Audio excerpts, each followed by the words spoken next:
De retour pour ce dernier bloc à la triple menace où on a encore une fois un invité très spécial pour venir parler de Ballon Orange. Il se surnomme lui-même le franciseur non officiel du Ballon Orange. Vous pouvez l'écouter à toutes les 2 semaines sur les ondes du 98.5 ou votre station Cogeco préférée pour écouter le balado Planète Basket. Il est ici avec nous pour parler de cette fin de saison dans la NBA et je nomme Maxime Pépaquette. Salut messieurs, comment allez-vous? Let's go, un honneur de faire partie de la triple menace pour ce soir. Quadruple maintenant. Ben oui, exactement. Quadruple dans tout ça. Alors, écoute, Maxime, on approche maintenant des séries éliminatoires de la NBA. Crois-tu, comment est-ce que tu vois cette fin de saison de la NBA après un départ lent auprès des partisans? On a eu certainement une fin de saison un peu plus excitante que son début, right? Totalement. Ça a brassé. C'est quand même une saison en plusieurs teintes. Là, les brackets sont intéressants. J'ai vraiment hâte de voir ça. La vraie saison commence, messieurs. Mais si on s'attarde à cette saison-là, je dirais ça a commencé très fort pour les Cavs. Le Thunder d'Oklahoma City qui suivait de très près et qui les a coiffés comme grand meneur de cette saison-là au fil d'arrivée.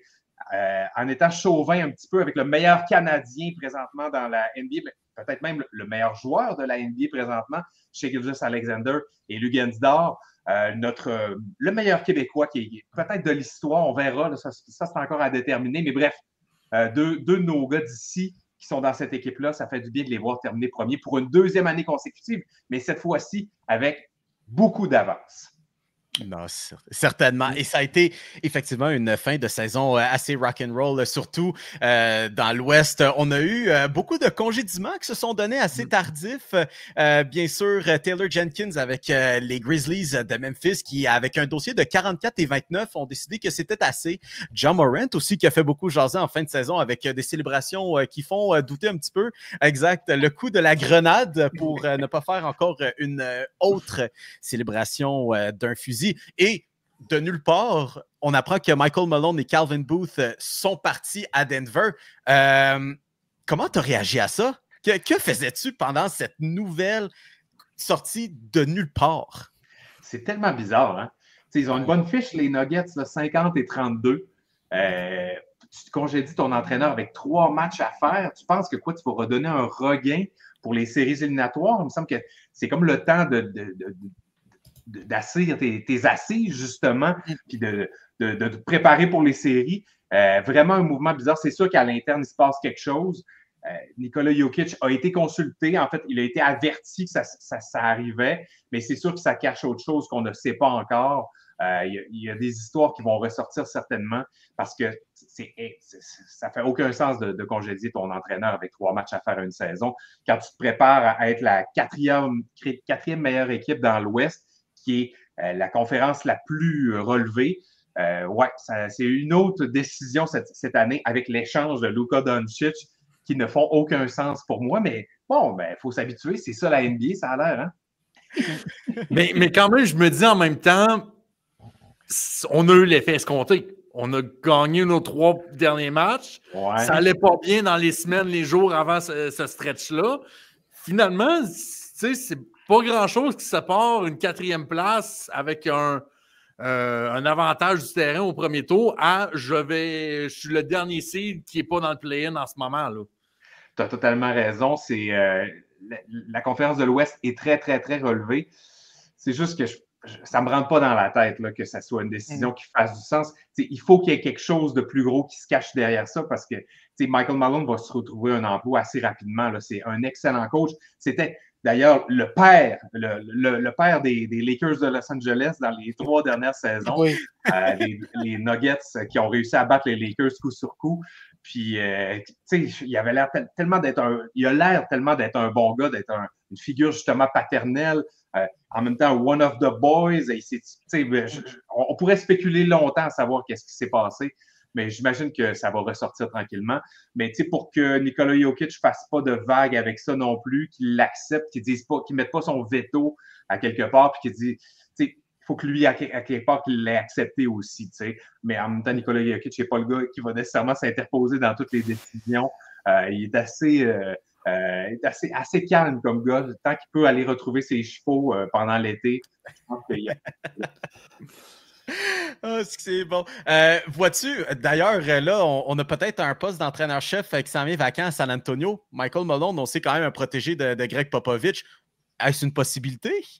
Ça pourrait être une très bonne possibilité, oui. En plus, Michael Malone qui est bon pour développer les jeunes, beaucoup de jeunes à San Antonio. Donc, oui, ça pourrait être un bon fit, si vous voulez me prêter l'anglicisme. Mais en même temps, on espère le retour de Pop. Là, on ne sait pas encore s'il pourrait être là l'année prochaine. C'est sûr qu'il pourrait encore nous donner 2-3 bonnes saisons là, pour monter Victor Wembanyama et l'effectif qui s'en vient excellent à San Antonio. J'aimerais encore voir Pop reprendre son poste.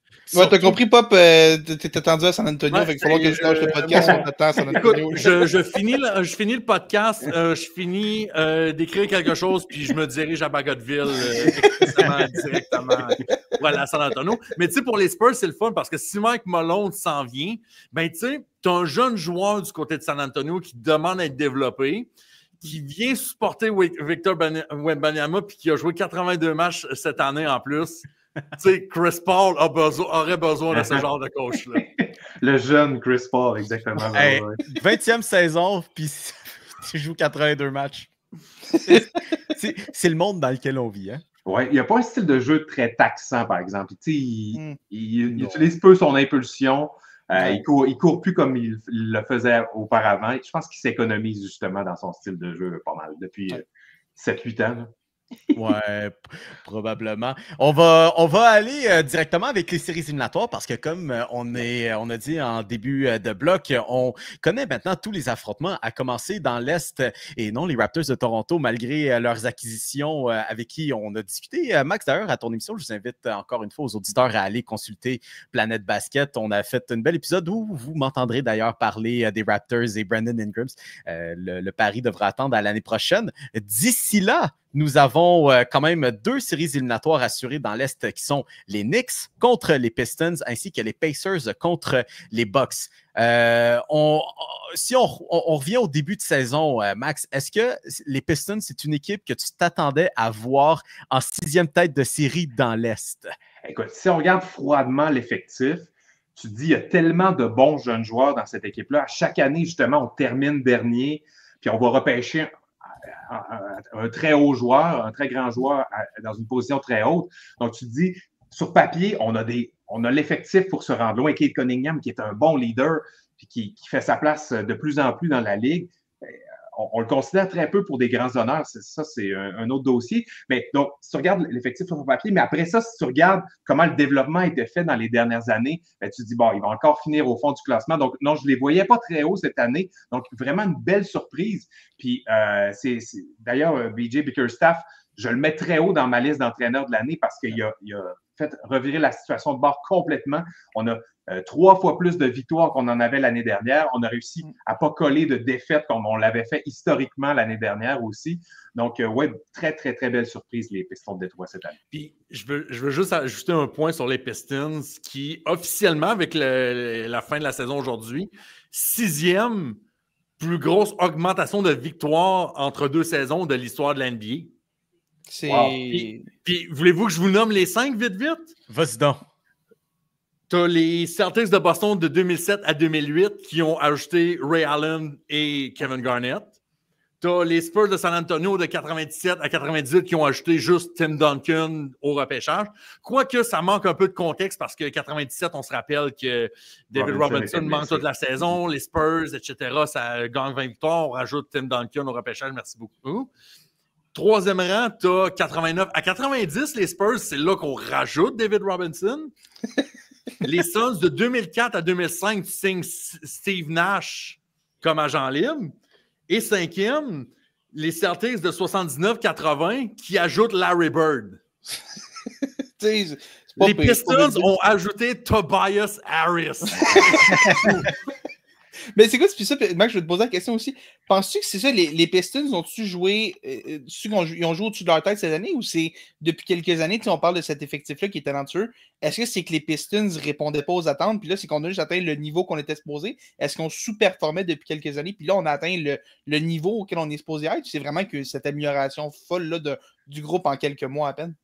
Il y a une amélioration de la cohésion, c'est sûr et certain. Si on regarde les Cavaliers, c'est la même chose. On avait à peu près le même effectif l'année dernière. Cette année, c'était le temps que la chimie rentre en quelque sorte. À vos ajouts, j'ajoute Malik Beasley quand même, qui a vraiment bien fait cette année, qui a été tout feu, tout flamme aux 3 points, là, qui a une des saisons historiques là, aux 3 points, qui est quand même un bel ajout. Mais ouais, je pense que c'était juste. Puis peut-être, écoute, j'adorais l'entraîneur, j'oublie le nom de l'entraîneur l'année dernière. Ouais. Très grand philosophe, a l'air d'être un excellent entraîneur. On ne sait jamais ce qui se passe vraiment dans la chambre, dans les entraînements, etc. Mais on avait pu le voir, il était venu à Montréal là, pour le match pré-saison l'année dernière. Puis, tu sais, très belle rencontre, bon contact. Tu sentais que c'était un coach investi et intéressant, tu sais. Mais bon, ce qui se passe après ça, entre les portes closes, on ne le sait pas. Donc, d'amener un nouvel entraîneur, BJ Bickerstaff, qui est bon avec les jeunes, tout est là, je pense. L'amélioration de la cohésion avec le nouvel entraîneur.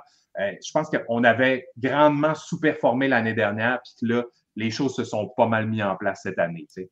Puis peut-être qu'on a un peu joué au-dessus de notre tête là, vers la fin de la saison aussi, ce qui fait que tu vas chercher 6-7 victoires de plus que tu ne serais peut-être pas allé chercher, mais ça donne un rendement intéressant ils vont être intéressants à suivre là, contre les Knicks. Ça risque d'être une vraiment belle série, ça. Félix, fan des Timberwolves, aura l'occasion de voir son ancien chéri Karl Anthony Towns jouer contre ces Pistons de Détroit. Comment est-ce que vous évaluez maintenant cette série-là? Est-ce qu'on voit les Knicks faire leur business, se départir des Pistons, ou est-ce qu'on voit peut-être une bataille serrée, voire même peut-être un upset des Pistons? C'est encore moi qui se lance, là? Vas-y. C'est quoi l'invité? Vas-y. Écoute, ça pourrait fortement être une série qui serait en 6-7, là, tu sais. Les Knicks sont favoris, c'est sûr. Là, l'effectif, c'est dur de dire qu'ils sont reposés parce que, Colin, quand tu joues pour... Tom Thibodeau, c'est impossible. C'est impossible de te reposer. Si t'es sur le 5 partant, t'en auras pas de repos. Mais on est allé chercher l'entraîneur il vient de où, là? Excusez. L'entraîneur des joueurs, l'entraîneur physique là, des autres équipes, ce qui fait que là, on a évité les blessures cette année. Et je ne me rappelle pas où on est allé le chercher, excusez-moi. Cette donnée-là m'échappe. Je vais aller chercher pendant que... On allait trouver ça, là, je vais faire une petite recherche, je te trouve. Excusez-moi. Mais ce qui fait que les Pistons sont jeunes, ils veulent manger du Knicks, je pense. Ils vont vouloir prouver qu'ils appartiennent aux grandes équipes de cette ligue-là. J'ai de la misère à me prononcer, mais je pense que je vais dire les Knicks, c'est comme en 7, parce que je pense vraiment que ça va être une série qui va aller à la limite, là, qui va être serrée chaque match. Ça va être des chiens contre des chiens, puis on va vouloir cette série d'affaires, puis sortir gagnant de cette série-là, autant chez les Knicks qu'autant chez les Pistons. Pendant que Pop finit sa recherche, moi, je vais me lancer. Ouais. Je pense que les Pistons, c'est vraiment une belle histoire cette saison. Puis je pense on peut être hyper content de notre saison, peu importe ce qui arrive. Mais je pense qu'en série, on va quand même trouver notre homme. Je pense que cette équipe-là a pris un gros pas vers l'avant cette année. Je pense pas qu'elle est à maturité encore. Moi, je serais pas surpris que ça se finisse en 5, peut-être même en 4. 4, c'est sévère un peu. Peut-être qu'on va aller voler un match à Détroit ou quoi que ce soit. Puis, jouer à Détroit, il y a quand même... C'est pas une ambiance qui est le fun, mais les jeunes Pistons au Madison Square Garden et tout, je pense que ça va arriver... Ça va être un grand moment. Je sais pas si on va être capable de se lever à la hauteur du moment. Je pense que ça va être une série un petit peu plus courte. J'y vais avec les Knicks aussi. Mais j'espère que les Pistons vont faire mentir. Ce serait vraiment cool de voir les Pistons peut-être sans gagner, jouer les troubles fêtes, amener cette série-là en 6 ou en 7 peut-être même. Ce serait vraiment cool un match-up au Madison Square Garden pour ces jeunes Pistons-là. Puis ce serait une super belle opportunité d'apprentissage pour ce jeune groupe-là. J'aime mieux ton scénario, mais je pense que ça va être une série un petit peu plus courte de mon côté. Non seulement un match numéro 7 à New York, mais j'attends encore la vidéo de Side Talk NYC après ce match numéro 7. Oh man, du génie ces affaires-là. Oh, incroyable. Pop, qui est-ce que tu vois remporter cette série? Ben, difficile d'aller contre les Knicks, puis peu importe le talent, puis comment que la condition de l'équipe, l'expérience, tu sais, veut pas, Cade Cunningham, ça va être le leader de cette équipe-là, ça va être ses premières séries éliminatoires, c'est vrai de vrai. Juste pour le côté expérience, je pense, et l'avantage du terrain, je pense que les Knicks vont sortir de là, puis c'est un peu pourquoi on est allé chercher Karl Anthony Towns cet été. On voulait, tu sais, améliorer ce côté-là un peu jeunesse, un peu, puis d'amener un gars qui, sans dire est un vieux de la vieille, mais qui n'est plus un jeune recrue, qui était comme un jeune vétéran dans cette ligue-là. Donc, pour moi, les Knicks peuvent faire ça. S'il vous plaît, en 7, parce que je sens que la NBA aurait besoin de séries un peu serrées, parce qu'on parle beaucoup de discours négatifs dans les médias, puis tout ça, puis les partisans, puis tout ça. La dernière chose que la NBA aurait besoin, c'est que toutes leurs séries de première ronde, ou même toutes leurs séries points se terminent en 4 ou en 5 matchs, là. Non, définitivement. La prochaine série dans l'Est est super intéressante parce que ça en est une aussi que j'aime bien. Les Pacers de l'Indiana contre les Bucks de Milwaukee. Là, certainement, pour les Bucks, il faut rappeler que Damian Lillard n'est toujours pas de retour, pourrait potentiellement revenir pour les séries éliminatoires. Puis du côté des Bucks, je pense qu'on a joué un petit peu de chance en ne glissant pas jusqu'au tournoi du play-in. Donc, on va quand même profiter d'un petit congé pour pouvoir avoir Damian Lillard. Mais du côté de l'Indiana, Max, avec en plus Bénédicte Mathurin dans la formation. Est-ce que là, cette fois-ci, c'en est un, on pourrait voir les Bucks tomber? Je pense que oui. Moi, je pense que les Pacers ont le numéro des Bucks depuis quelques années. L'effectif est bien monté. Bénédicte a une belle saison.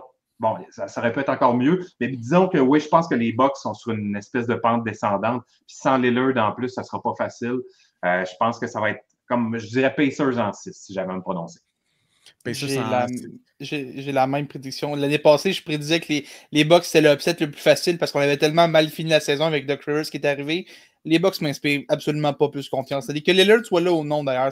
Les Bucks, j'ai l'impression qu'on a peut-être fait le tour de ce qu'on a vraiment à Milwaukee. Puis les Pacers, c'est une jeune équipe en ascension. Les Bucks ont quand même l'avantage de l'expérience par rapport aux Pacers. Peut-être que ça va jouer un rôle dans cette série-là, mais les Pacers sont une meilleure équipe. Je pense qu'on va le voir dans cette série-là. Je vais avec Pacers en 6 aussi. Bon. Puis aussi voir comment Tyrese Haliburton a maturé comme joueur aussi. D'après moi, c'est peut-être là qu'on va voir à quel point les Pacers sont là. Mais du côté des Bucks, s'il faut que ça se termine en 4 puis en 5, le mot en R sera prononcé probablement, et je parle de reconstruction peut-être. S'il faut que ça arrive en plus, sign me up. Giannis veut gagner, hein? Giannis veut gagner. S'il n'est pas dans des conditions gagnantes, c'est sûr qu'il va demander un échange, effectivement. Ça sentirait ça s'il fallait que ça se termine tôt, effectivement. Ouais. D'ailleurs, la rivalité qui a commencé autour d'un incident d'un ballon de match. Je ne sais pas si vous vous rappelez de cette histoire-là l'année dernière. C'est vrai, c'était contre les Pacers, c'est vrai, j'avais oublié cette histoire-là. L'affaire du ballon de match, je pense que c'était parce que Giannis avait marqué une 60aine de points et du côté des Pacers, on l'avait pris parce que c'était un joueur. Je suis désolé, un nobody. J'ai oublié son nom, qui avait marqué. Pas un mauvais joueur. Pas un mauvais joueur NCA, qui a dominé NCA, mais c'est un big man qui n'ont plus tellement de place à NCA, en NBA, c'est-à-dire. Mais ouais, c'était pendant le play-in, si je me souviens bien. Hein. Et puis, en tout cas, non, c'est la NBA Cup. C'était pendant la NBA Cup. C'est ça, exact. Oui, excuse, j'ai mélangé les deux noms. Oui. C'était bizarre, c'est un drôle d'affaire. Et puis finalement, pour le play-in, on va avoir un affrontement Bulls-Heat ainsi que Magic-Hawks. Donc, à savoir que le gagnant de Bulls-Heat jouera contre le gagnant de Magic-Hawks. Le perdant de Magic Hawks, le gagnant pourra finalement jouer contre les Cavaliers et finalement l'autre contre les Celtics. Juste vite, Max, qui vois-tu sortir pour jouer contre quelle équipe? On a Bulls, Heat et Magic Hawks. Et encore une fois, je répète, Magic Hawks, le gagnant passera automatiquement contre les Celtics de Boston. OK, Magic Hawks. Les Hawks ont vraiment bien fini la saison. Là, puis il y a une cohésion qu'il n'y avait pas en début de saison. J'irai avec les Hawks. Je pense qu'ils vont passer de facto. Puis ensuite, il faut que tu décides les Bulls Heat. OK. Puis, je pense que les Hawks vont réussir à rester, à rebattre l'équipe qui va gagner entre. Donc, 8, ça serait donc qui va gagner, qui va affronter. OK. Donc, les Hawks affronteraient les Cavaliers. C'est difficile d'y aller contre les Cavaliers. Les Hawks seraient contre les Celtics. Ah oui. OK, excuse-moi. Oui. C'est un maudit tournoi-là. Hein? C'est un maudit tournoi. J'ai mal checké mes finissants aujourd'hui de la journée. Hein. On s'adapte. Mais ouais, je pense que les Hawks, puis j'ai dit qui? Le Magic. Ouais, ce sera pas facile. Okay, mais le Magic, par exemple, à leur défense, ils ont eu une période où Paolo Banchero n'était pas là. Il y avait une période aussi que je pense que Franz Wagner aussi manquait à l'appel du côté du Magic. C'est le genre d'équipe qui, un soir donné, peu importe l'alignement, peut sortir une victoire tellement qu'ils ont vécu de l'adversité cette saison. Ouais. Mais Atlanta, on dirait que c'est un peu comme le Canadien cette saison. Soit ils ont une méchante belle streak ou ils deviennent la pire équipe de la Ligue pendant un espace de 2 semaines, puis après ça, ils reviennent. C'est de voir à quel visage on va voir durant ce play-in-là. J'adore l'émergence de Dyson Daniels cette année avec les Hawks. Ça fait que là, tu as comme une équipe qui se tient pas mal. Tu avais des problèmes défensifs, surtout liés à Trey qui vaut absolument rien en défensive. Là. Donc, l'émergence de Dyson Daniels, d'ailleurs, on va se faire des honneurs, hein, savoir qui gagne le... oui! Oh oui! Mais, tu sais, au final, je pense vraiment que les deux puissances sont là. Les Cavaliers vont l'emporter contre peu importe qui va passer, puis les Celtics également. Je pense que ça, c'est les deux séries qui sont un peu plus faciles à dicter de ce côté-là. Ouais. Je ne sais pas comment vous voulez y aller. C'était quoi votre question encore? Dans le fond, c'était juste qui passait, mais en même temps, tu l'as dit, peu importe qui passe va perdre contre les deux puissances de l'Est. Et ici, ce n'est pas encore la saison la plus Hawks d'Atlanta ever. À peine 40 victoires sous le 500. C'est une autre saison digne des Hawks d'Atlanta. Attends qu'on ait un autre classique Bulls contre Hawks dans le play-in. Le match qui revient année après année, qui, à chaque fois, tu dis regarde, c'est un match un peu important, je vais l'écouter, mais personne capote à écouter un Bulls Hawks. C'est vraiment le hockey, gars, jouez là. Puis allez jouer pour la chance de vous faire sacrer de volant en première ronde. Là. Faites juste débarrasser, vous êtes dans le chemin. Là. C'est un classique année après année. Le ultimate battle of mid. Des deux équipes absolument terribles. Messieurs, on va passer à l'Ouest où, là, cette fois-ci, on a des sacrés bons affrontements de confirmer. Entre Lakers comme troisième tête de série contre les Timberwolves du Minnesota. Là, cette fois-ci, Félix, j'ai envie de commencer un petit peu avec toi. Toi qui es fan des Timberwolves contre toute attente. Fan des Timberwolves. Comment est-ce que tu évalues cette série-là contre une équipe des Lakers qui, je suis désolé, sont extrêmement dangereux et font peur. Ils font extrêmement peur. Les Lakers font peur, surtout qu'eux autres ont la chance de jouer à 8 avec les arbitres au lieu d'être à 5. Donc, ça joue un peu en leur faveur, mais je pense que c'est une équipe qui peut jouer un tour à n'importe qui dans ces séries-là, c'est les Timberwolves, juste parce que cette équipe-là, de 1, est en santé, de 2, est extrêmement profonde, et de 3, a eu déjà l'expérience de l'an passé. Je disais, oui, les Timberwolves ont eu de la misère à prendre leur rythme cette année, mais Dante DiVincenzo a manqué beaucoup de temps, Julius Randle a manqué beaucoup de temps, Anthony Edwards manquait un match sur 2 parce qu'il ne peut pas s'empêcher de prendre des fautes techniques. Cette équipe-là a pris du temps avant de trouver son rythme, mais on le vu en fin de saison, une énorme séquence de victoires. Puis si tu exclues la défaite contre les Bucks, où est-ce qu'ils ont échappé une avance de près 657 points, c'est genre 10-11 victoires en 12 matchs pour terminer la saison. C'est vraiment, vraiment impressionnant cette fin de saison-là des Timberwolves. Puis on voit que de plus en plus, on a réussi à intégrer Julius Randle dans ce système-là et qu'on a un Anthony Edwards qui est capable de prendre contrôle de ces matchs-là. Randle qui est capable de l'épauler dans le cas de besoin. Et même si ces deux gars-là ont des difficultés, on a Dante DiVincenzo qui peut alimenter, on a Naz Reid, on a Jaden McDaniels qui a un certain talent offensif. Rudy Gobert qui a marqué 35 points cette semaine, inexplicablement. Mike Conley qui est encore là et Nickeil Alexander-Walker qu'on a découvert pendant les séries l'an passé. Même Jalen Clark l'a recrue cette année. L'avantage, en fait, la force des Timberwolves, c'est qu'on a un 8 ou même un 9 qui est vraiment, vraiment solide et qui est tannant. Les 9 gars ont vraiment leur place dans la rotation. Mais les Lakers ont peut-être l'avantage de la force de frappe au sommet avec Luka Doncic et LeBron James.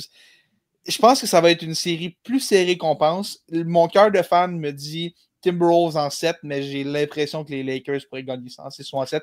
Mais je pense que ça va être une longue série. Je pense qu'on ne sera pas une série en 4 ou en 5. Je pense qu'on va avoir une longue série entre ces deux équipes-là. Parce que aussi, ce qui va arriver, Félix, il ne faut pas que tu oublies, il va y avoir une game que Austin Reeves va te dropper de 35-40 points, tu ne pourras rien faire contre ça. Inévitable. Les Lakers ont connu quand même une grosse fin de saison avec Luka Doncic. D'ailleurs, super bel hommage à Dallas pour son retour. Ouais. De quoi alimenter un peu les troupes à la veille des séries éliminatoires. Max, je te vois hocher de la tête. Il voulait clairement pas quitter, c'est clair. Là, il l'a pas demandé, cet échange-là. C'est vraiment le pire échange de tous les temps. Au risque de me répéter, j'ai épluché dans tout sport confondu, tous les échanges qui existent. J'en vois pas de pire. Tu échanges un gars qui est dans la fleur de l'âge 5 fois déjà, équipe toute NBA, 5 présences au match des étoiles. Tu sais, Steph Curry n'a jamais fait ça, 5 présences sur les équipes toute NBA. Là, puis tu l'échanges contre Anthony Davis, ben oui, qui est une puissance de la Ligue, mais qui est tout le temps blessé, tout le monde le sait. Fait que l'échange fait aucun sens transactionnellement entre les deux joueurs. Puis, tu sais, tu veux pas payer le contrat de 345 millions. C'est-tu vraiment juste ça? Je ne rentrerai pas dans tous les détails, mais on voulait légaliser les paris sportifs au Texas. Puis il semble que le vent ne soit pas à la faveur des Elderson, la famille qui a pris le contrôle des Mavericks. Bref, ça ferait qu'on ne veut pas dépenser plus d'argent et donc dépenser sur Luka Doncic, mais tu gères une équipe de basket, là, tu t'en vas vers une équipe qui va être justement être obligée d'avoir une reconstruction alors que tu étais en finale de la NBA l'année dernière. Bref. Excusez, je deviens émotionnel. Je deviens émotif. Écoute, presque 2 mois et demi plus tard, il n'y a personne qui a trouvé une réponse totalement logique à non, mais leur gagnons maintenant, la stratégie gagnons maintenant, les a quand même propulsés au bas du classement, la dernière équipe du play-in, tu sais. Fait que puis pendant ce temps-là, les Lakers en 3e tête de série dans l'Ouest se retrouvent contre les Timberwolves. Maxime, ton constat, qui sort gagnant de ce duel? Écoute, je vais y aller un peu comme Félix. Je pense vraiment que la profondeur des Timberwolves vont avoir raison des Lakers. La force de frappe est là, Luka, LeBron, mais je pense vraiment que je me disais, quand on va arriver contre une équipe qui a de la grandeur, ça va jouer contre les Lakers parce qu'on n'a plus vu de réel centre. Anthony Davis est parti. Jackson Hayes est-il revenu? Je ne suis pas certain. Mais il faisait une belle job en remplacement, sauf que ce n'est pas un centre numéro 1 d'une équipe qui va remporter. S'il l'emporte contre les Timberwolves, je pense qu'on va se casser le nez contre la prochaine équipe dans la série suivante. Donc, j'aime mieux penser que la profondeur et la grandeur des Timberwolves avec un Rudy Gobert, oui, qui est vieillissant, mais qui donne encore de solides résultats. Naz Reid aussi, qui va t'amener encore de la grandeur. Je pense qu'on va exploiter ça. On va envoyer la balle en dessous, puis quand ça ne marchera pas avec Anthony Edwards, puis c'est LeBron qui est obligé de jouer le rôle de centre sur de longs moments. Je pense que, je regardais, je ne sais pas si je fais un petit aparté, là. Quand on regarde sa silhouette, LeBron, là, je trouve que là, tranquillement, on voit qu'il vieillit un peu. Là. On voit le dos courbature un peu, se courbe tranquillement, puis on voit qu'il y a un peu moins de masse musculaire aussi. Puis là, c'est obligé d'être lui qui prend la charge en dessous du panier. Je pense que ça va jouer contre eux autres plus la série va s'étirer. Donc, je vais avec Timberwolves en 6. Hey Max, me disais pas aux autres invités, mais t'es de loin mon invité préféré qu'on n'a jamais eu sur le show. Parce que j'ai parlé contre LeBron? Non, parce que t'as parlé pour les Timberwolves. Juste mais de toute façon, Félix, tu sais que les Timberwolves vont gagner parce que vous avez un nouveau propriétaire qui est réputé comme un gagnant. Là, tu vas pas me parler d'Alex Rodriguez. Oui, je vais absolument parler d'Alex Rodriguez. Vous avez un nouveau propriétaire, un vrai gagnant.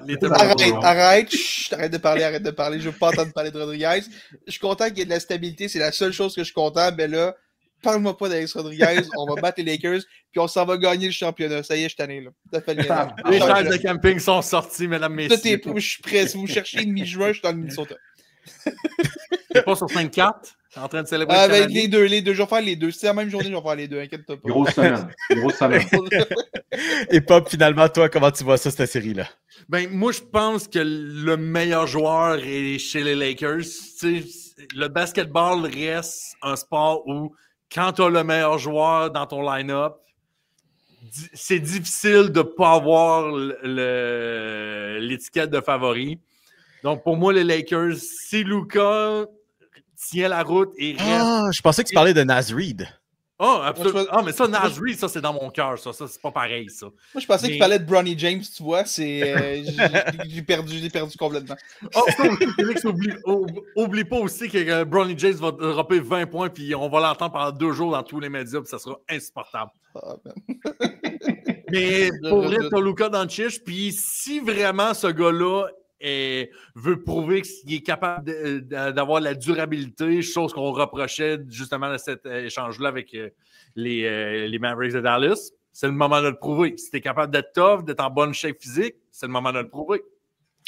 Exactement. Et pour notre deuxième série confirmée dans l'Ouest, dernier résultat d'ailleurs qui s'est joué, c'était entre les Clippers et les Warriors, qui s'est conclu par une victoire des Clippers.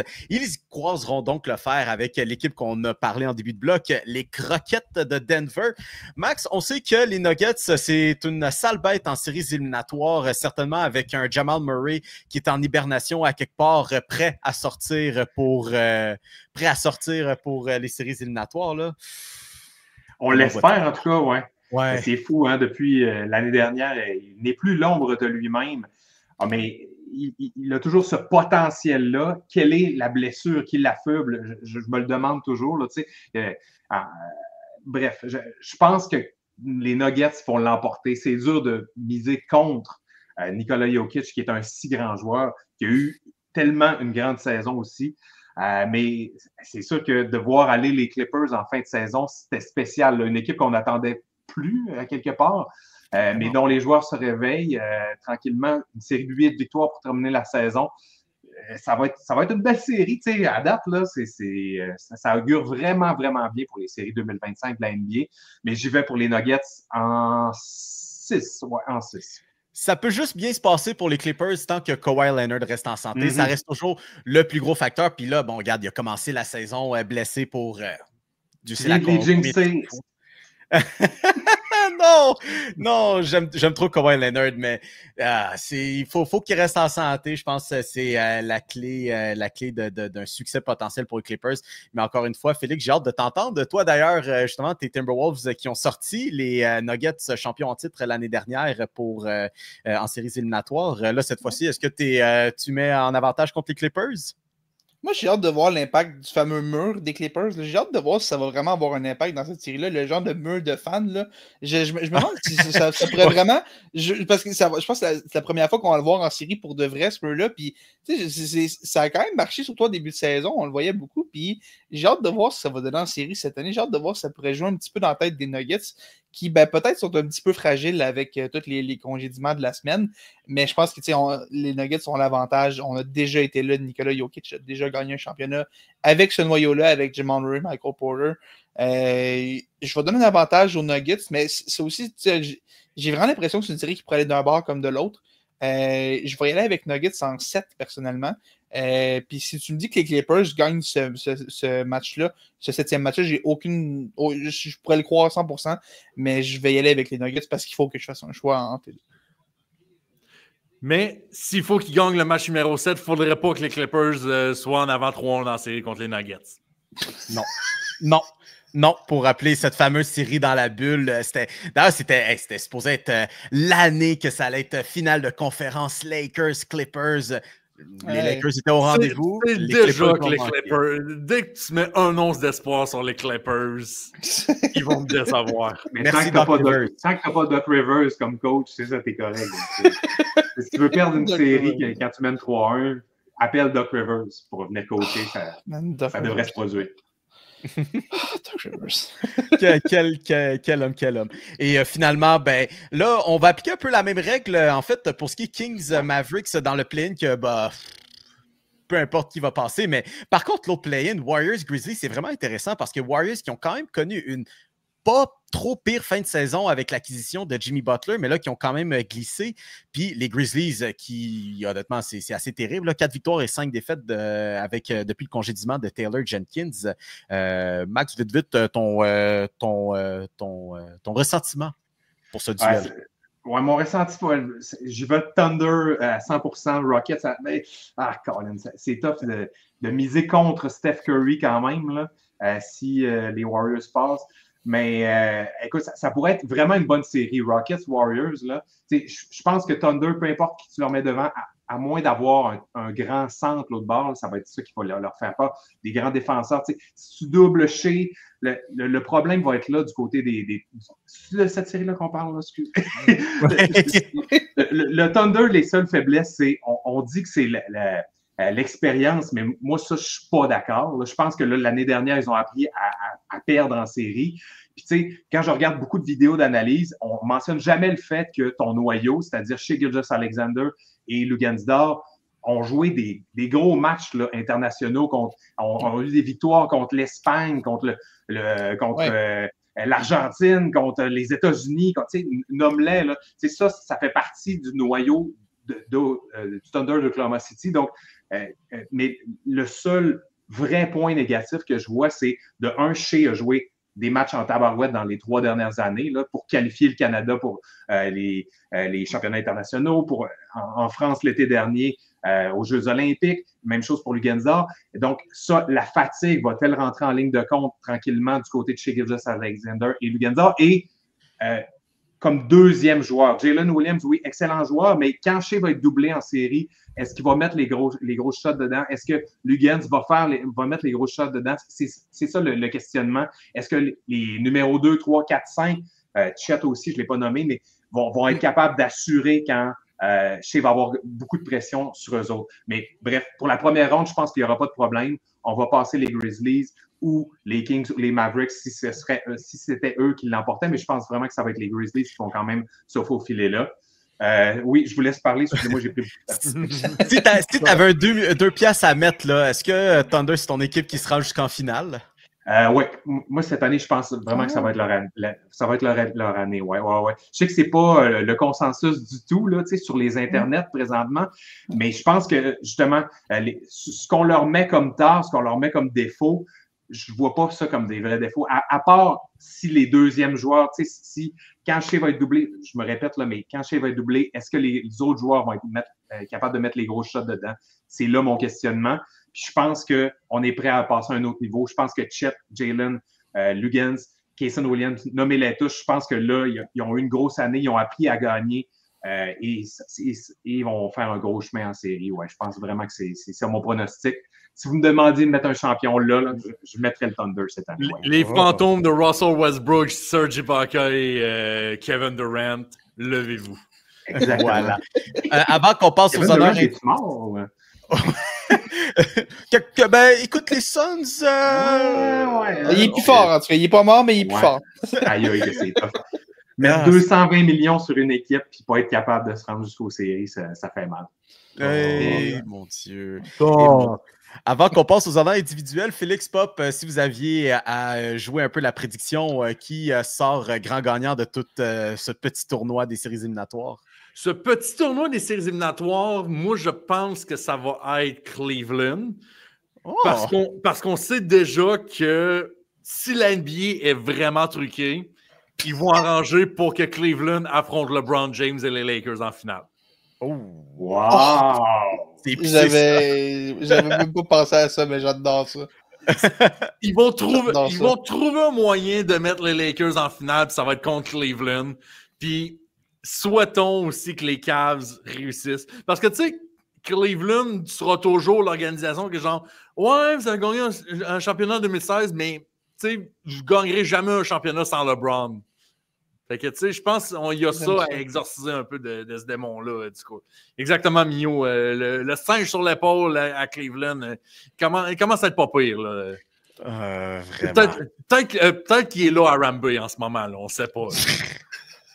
mais j'aime vraiment ça, Cleveland Lakers en finale. J'aime vraiment beaucoup ça. Mais je pense que dans l'Est, les Celtics vont sortir de là. Je pense que les Celtics sont encore bons, man. Je veux dire, c'est encore la même équipe que l'an passé. Ils sont encore vraiment. C'est les champions, en fait, les plus disrespect que j'ai vus depuis un bout dans la NBA. Man, je suis pas le plus grand fan de Jason Tatum puis de Jalen Brown, mais man, ils l'ont fait puis ils ont un super bon noyau autour d'eux. Je pense qu'on l'a vu l'année passée, que cette équipe-là était capable de se rendre jusqu'au bout. Puis je pense que cette année, en sachant ça, peut-être qu'on s'est préservé un petit peu pendant la saison pour attaquer rendu en série et être vraiment prêt. c'est le fameux classique de on sait ce que ça prend pour gagner. Oui, c'est un cliché, mais c'est vrai quand même. Là, je veux dire, on l'a fait à Boston l'an passé. Puis sérieusement, dans l'Ouest, j'ai l'impression que tu pourrais prendre un dard tiré sur n'importe lequel des 8 équipes. Peut-être pas les Kings et les Mavericks, là, mais je pense que les 8 autres équipes, tu prends un dard, n'importe qui peut sortir de là. Mon cœur de fan a envie de dire les Timberwolves. Mon esprit rationnel me dit que c'est complètement ridicule. Ça va être Boston-Lakers en finale. Parce que évidemment, ça va être Boston-Lakers. Puis un autre classique Boston-Lakers. Puis Max, en plus, t'as un super beau chandail pour ça. En plus, un Boston Lakers. Un beau chandail de sorte de Larry Bird, Magic Johnson. Ça va être Jason Tatum contre Luka Doncic en finale. Si j'avais à me mouiller en ce moment. Incroyable. Et sur ces paroles qu'on va se rendre finalement aux honneurs individuels. Alors, Max, on en a 5 à décortiquer, dont recrue de l'année, le joueur qui s'est le plus amélioré, le coach de l'année, le joueur défensif et le MVP pour clore le tout. Pour chacun d'entre eux, tu auras le grand honneur d'être le premier au bâton afin d'emprunter une petite expression au baseball. À commencer par la recrue de l'année, qui vois-tu dans cette classe qui est un peu moins flamboyante que par le passé, sont peut-être assurés, surtout avec, sans dire un repêchage, un repêchage très plate finalement, non. Un repêchage. Un repêchage. Oui, il y a eu lieu. L'entre Cooper Flag, Victor Wembanyama. Effectivement, j'aurais vraiment aimé que Zach Edey soit dans ce palmarès-là. Il y a eu le début de saison pour. On ne pensait pas qu'il allait se greffer aussi rapidement à un 5 partants. C'était un des questionnements qu'on avait avant la saison. Pourrait-il éventuellement, puis il l'a fait vraiment rapidement. Donc, chapeau à lui de ce côté-là. Je pense juste que Stephen Castle a eu une fin de saison explosive qui va rester en mémoire beaucoup plus pour les journalistes qui auront à voter. De ce côté-là, je me remets de Stephen Castle. Mais, tu sais, Rizaché a eu une belle fin de saison aussi. Tu sais, je pense juste que c'est le fait qu'il a été recruté numéro 1. On attend tellement d'un joueur qui est recruté numéro 1 qu'il n'a pas eu cette saison-là à la hauteur des attentes, mais il a quand même vraiment eu une très belle fin de saison. Donc, chapeau à lui exactement aussi, mais je vais y aller avec Stéphane Castle. Yes. Félix?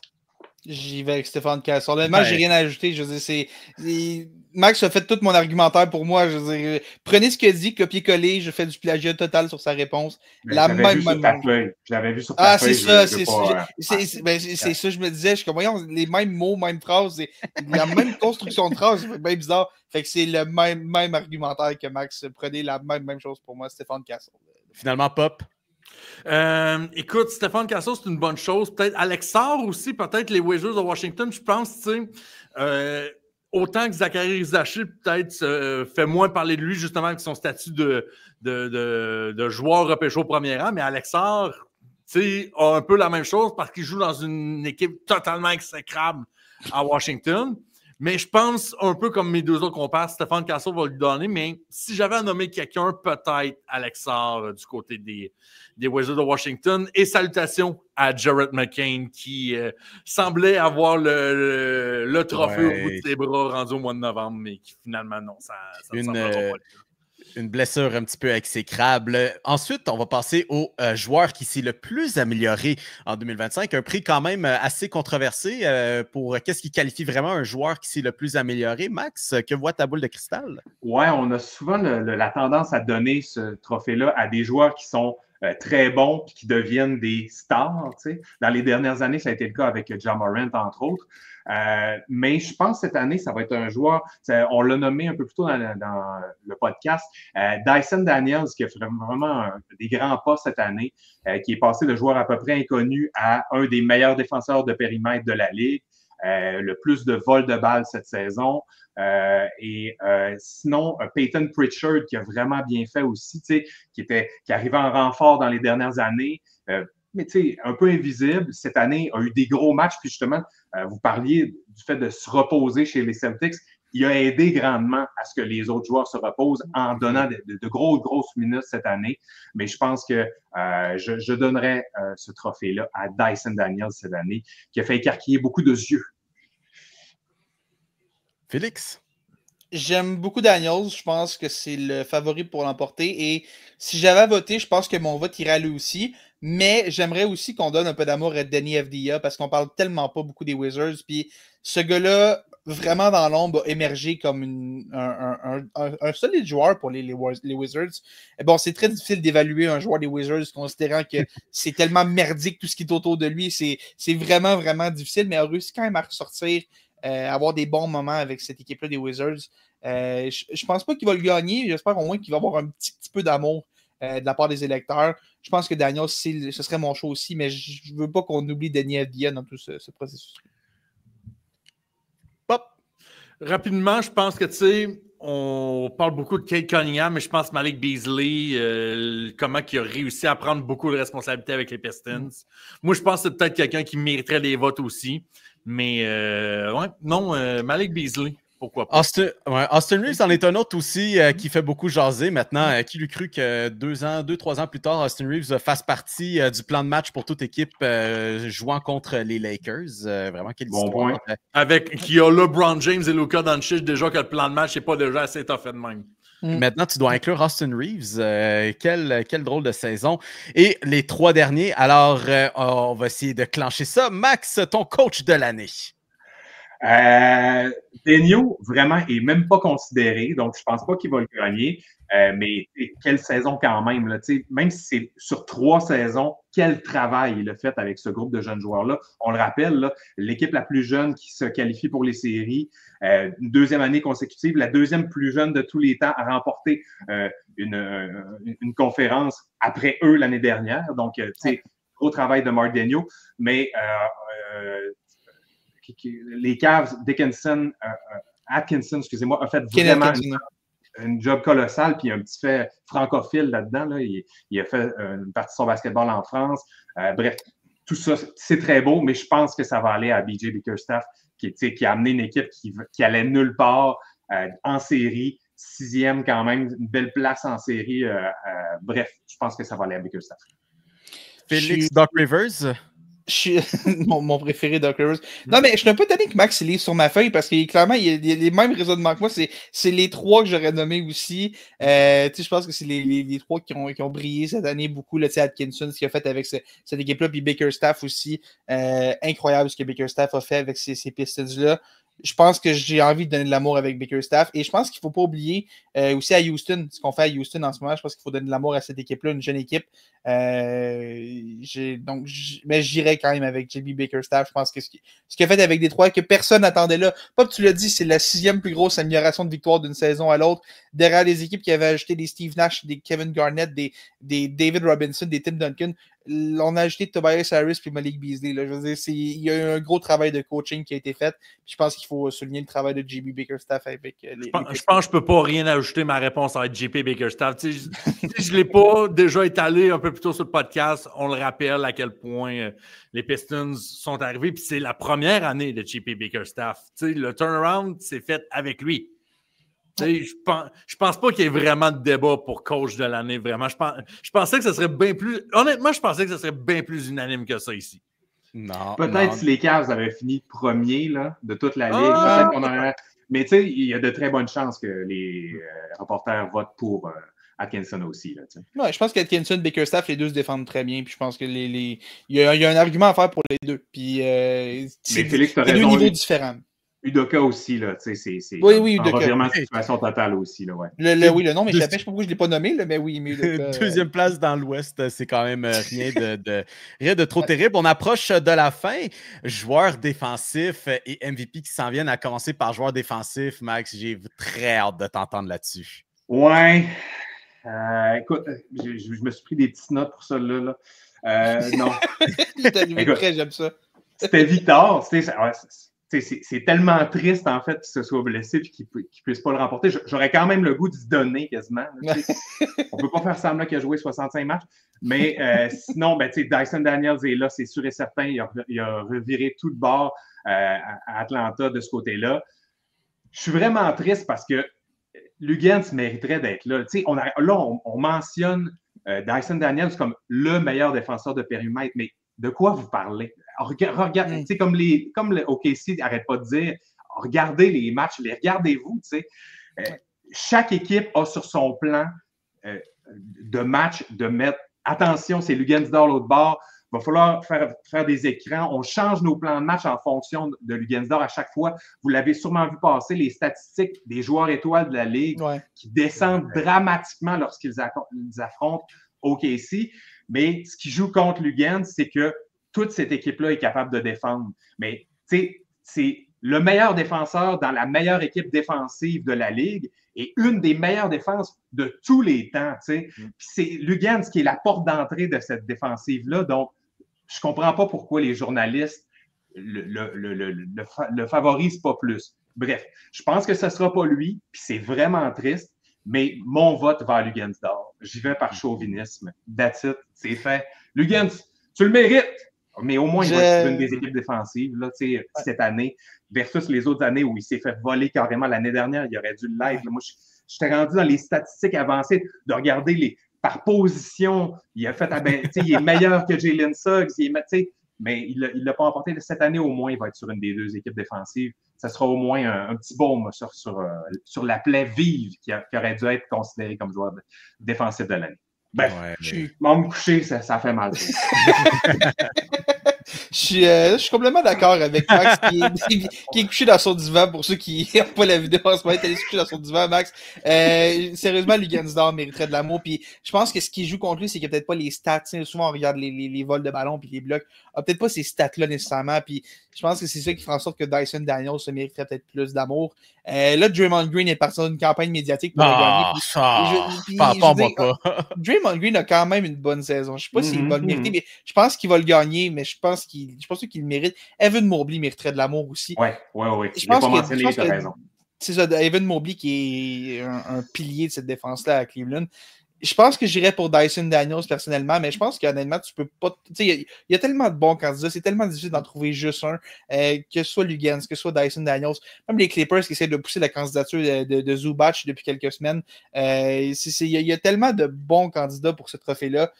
Si j'avais à choisir, j'irais pour Dyson Daniels parce que j'adore un défenseur de périmètre, puis les vols de ballon que ce gars-là fait depuis quelques mois, ça n'a aucun sens à quel point il vole le ballon, il soutient le ballon de l'autre équipe à un rythme infernal.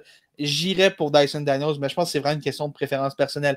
Veux-tu un gars qui bloque des ballons? Veux-tu un gars qui vole des ballons? Veux-tu un gars qui neutralise l'autre joueur? Ça dépend pour tout le monde de peu cette définition de c'est quoi un excellent joueur défensif. Puis je pense que c'est pour ça qu'on voit autant de bons candidats, parce que c'est au niveau philosophique un peu, c'est qu'est-ce que tu préfères personnellement. Moi, j'ai totalement hâte qu'on fasse un thread sur Reddit pour dire que Dyson Daniels avait un statisticien de son bord à domicile, comme Jaren Jackson Jr. il y a 3 ans. Moi, j'ai juste hâte de voir Adam Silver faire un autre statement là-dessus. Mais c'est ça qui est plate un peu des joueurs défensifs. Puis ça, c'est pas juste dans la NBA. La NFL, c'est un peu comme ça, tu sais. Les stats comptent, les chiffres basiques que tu as devant les yeux, ça compte. Souvent, le gars qui remporte le titre de joueur défensif de la NFL, ben, c'est le gars qui a le plus de sacs. Fait que, tu sais, tu regardes dans la NBA, celui qui a le plus de vols, celui qui a le plus de stocks, ce qu'on dit en termes anglophones, de vol de ballon plus de blocs. Ben, ça va être facile, je pense, pour les journalistes d'y aller avec Dyson Daniels. Mais Luguens, par exemple, tu sais, si on sort l'argument que Luguens, c'est le meilleur joueur dans la meilleure défensive, moi, je m'excuse, mais Rudy Gobert a été le meilleur joueur défensif dans la meilleure défensive il y a 2 ans, là. Donc, tu peux être conséquent. D'après moi, Luguens tu pourrais sortir cet argument-là pour Luguens puis lui donner le trophée pareil, là. Exactement. J'aime bien, toi.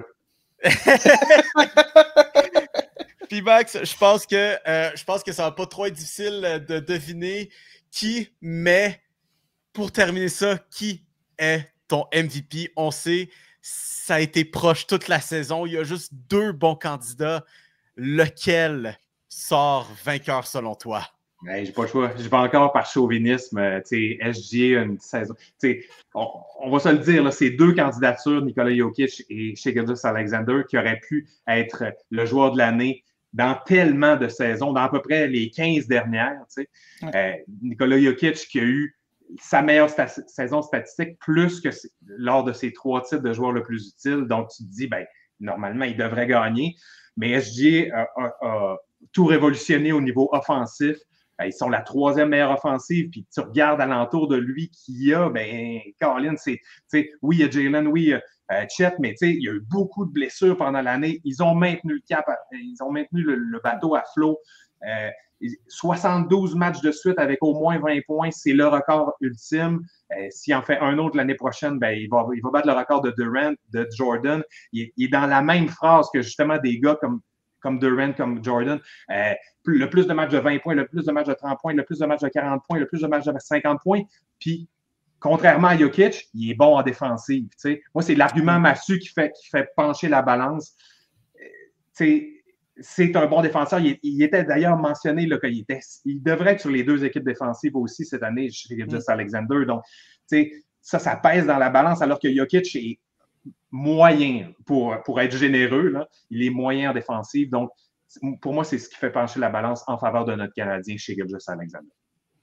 Moi, sérieusement, tu peux tellement me faire un bon argument pour les deux. J'ai même pas envie de me mouiller tellement cette course-là est serrée. Fait que tu sais quoi, Toppy, je dis Anthony Edwards, puis ça va être ma réponse. J'arrête. J'ai pas envie de me mouiller dans ces deux-là. Honnêtement, t'as un bon cas pour les deux. Plus sérieusement, je pense que j'irai avec Jokic juste parce qu'offensivement, c'est un monstre. Mais sérieusement, les deux pourraient le gagner. Ce serait tellement mérité pour les deux.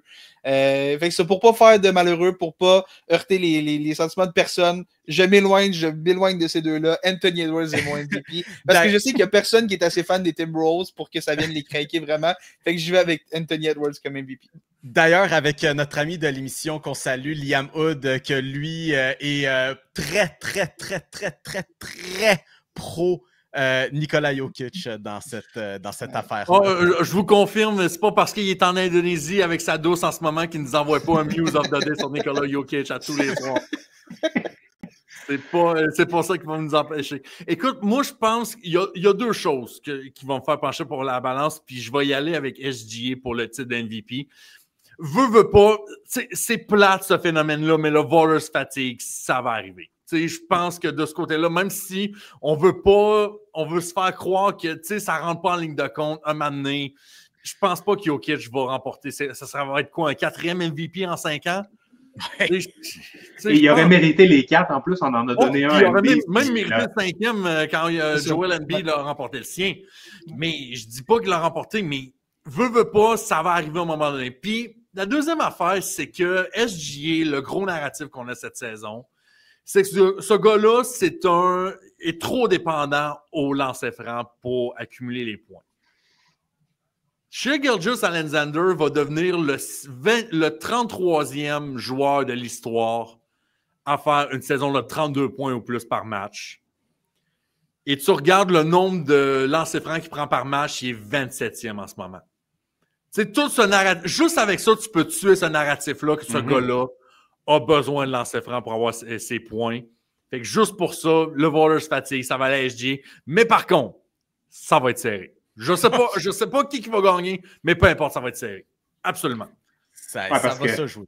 Parce que pour les auditeurs qui nous écoutent, là, un triple-double de moyenne, c'est complètement fou. Là, puis par un centre en plus. Puis même Will Chamberlain n'a jamais fait ça. Alors que c'est des statistiques de jeux vidéo, Will Chamberlain, des 50 points par match de moyenne, un match de 100 points. Il a décidé de gagner une saison avec. On disait qu'il était trop.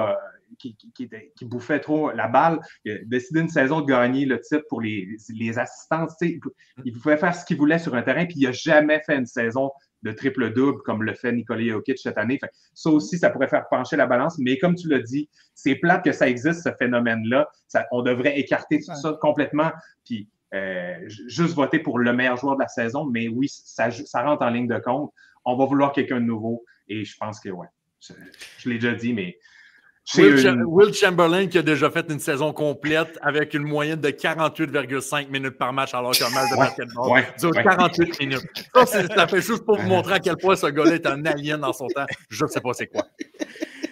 Ben oui, puis c'est ce qui m'a fait... C'est ce qui m'a fait à ce bloc basket. Maxime, reste proche parce qu'on a quand même une petite question quiz qu'on aime garder pour la fin d'émission qui est le joueur de la semaine. Puis tu vas voir, Maxime, on se retrouve pas avec le basketball, mais elle va être très facile. C'est un petit ailier de 19 ans qui porte le numéro 93 avec les Canadiens de Montréal. T'en as peut-être entendu parler cette semaine, Maxime, mais si t'avais te mouillé, qui est ce joueur mystère de la semaine? Aïe. Pas facile. Cam Fowler, non.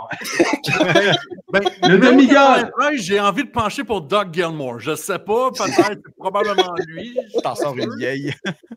Mais oui, effectivement, bien le seul et l'unique Ivan Demidov. Et mesdames et messieurs à la maison, c'est ce qui met fin à cette édition de la Triple Menace. Encore une fois, Maxime, d'avoir participé pour cette dernière heure de basketball. Maxime, c'est le temps de plugger tout ce que tu as plugué. La scène est la tienne. Planète Basket, disponible sur toutes les plateformes, excepté le YouTube. Je vois que vous faites la promotion de YouTube. Mais tu sais, sur Apple Podcast, Spotify, etc., c'est disponible partout. Tapez Planète Basket. On a bien du fun. Nio vient faire son tour assez régulièrement. C'est aux 2 semaines. Bref, c'est vraiment, si vous êtes des amateurs de basket, c'est un rendez-vous que j'espère que vous allez aimer. L'émission est en constant changement. Si vous avez des suggestions, n'hésitez jamais. Puis si vous voulez me rejoindre sur les réseaux sociaux, c'est sur Instagram que ça se passe de mon côté. Maxime, pas de E, P Basket. Merci les gars. C'était vraiment le fun d'être avec vous aujourd'hui. Oh, inquiète-toi pas, le plaisir est partagé avec nous, sois-en certain. Bien gentil. Oui, effectivement. Et c'est ce qui me fait effectivement cette édition. On se donne rendez-vous la semaine prochaine, tout le monde. Ciao, ciao!